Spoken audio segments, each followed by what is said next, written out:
Well, you know what's funny about Ohio State matching up against Texas in the Final Four of the college football playoff on Friday night? Former Texas quarterback Quinn Ewers can go in, or excuse me, I should say current Texas quarterback Quinn Ewers can take on his former team in Ohio State and beat them. Now Ohio State, it's funny because I think their saving grace was actually losing to Michigan, right? Everybody wanted Ryan Day to be fired after that Michigan loss. The game plan was inexcusable from not only him, but offensive coordinator Chip Kelly. There was real concern about Ohio State going into the CFP. There was even thought to me of if we're going to get one upset in the first round where there was an all home field advantage in the college football playoff, it would be that Tennessee defensive line going into the horseshoe where all the boos were going to rain down on Ryan Day. And ever since then, Ohio State, they trounced Tennessee. They trounced Oregon. Jeremiah Smith, in my opinion, showcased why he is the best wide receiver in the country. And now all of a sudden, Ryan Day is back in the good graces of Ohio State. And then there's Texas, who, even though they are the only SEC team left in this year's postseason, they still, coming over from the Big 12, feel like a Big 12 team to me, where they're all shootouts.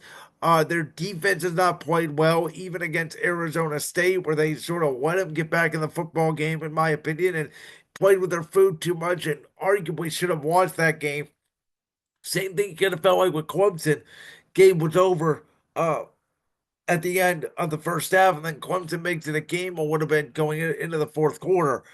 But again, I think the biggest difference here is for Texas, are they going to be able to stop the Ohio State offense? And I don't know if they are able to. Now, as I've been saying, this game here between Ohio State and Texas on Friday night does feel like, even though the national championship will be played 10 days from Friday, it does feel like the national championship game because tonight Penn State takes on Notre Dame, and no disrespect to Notre Dame, Indiana was not great, and I don't know if they were even that good enough to beat Georgia if Georgia had Carson Beck at quarterback.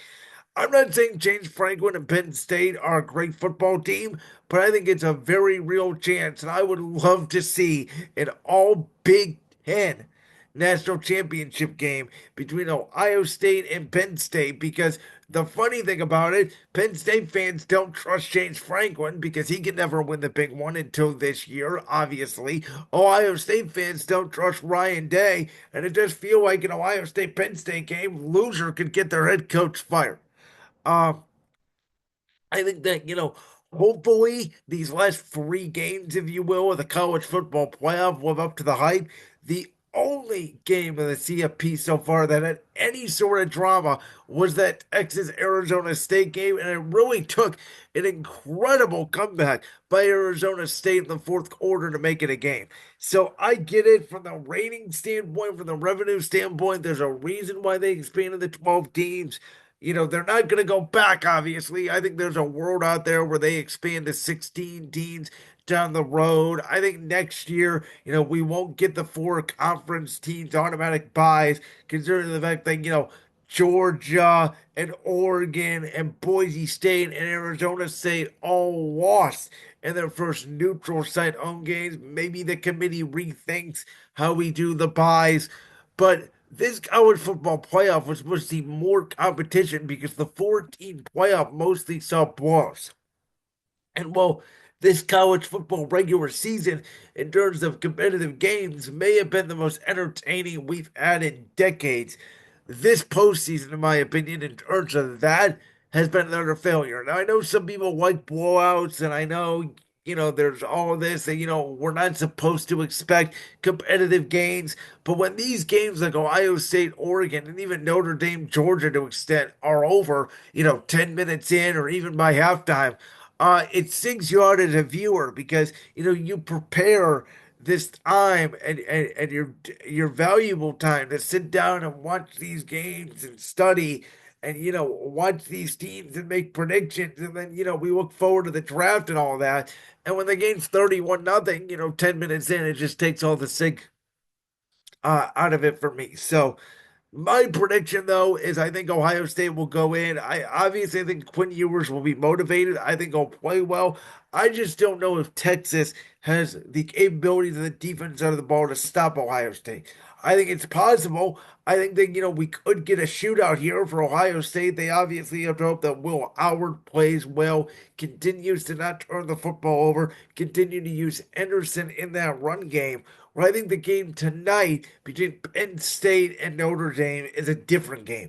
It's 23-20, it's 2017, low scoring, run the football. In the end, I think Drew Adler is better than Riley Leonard.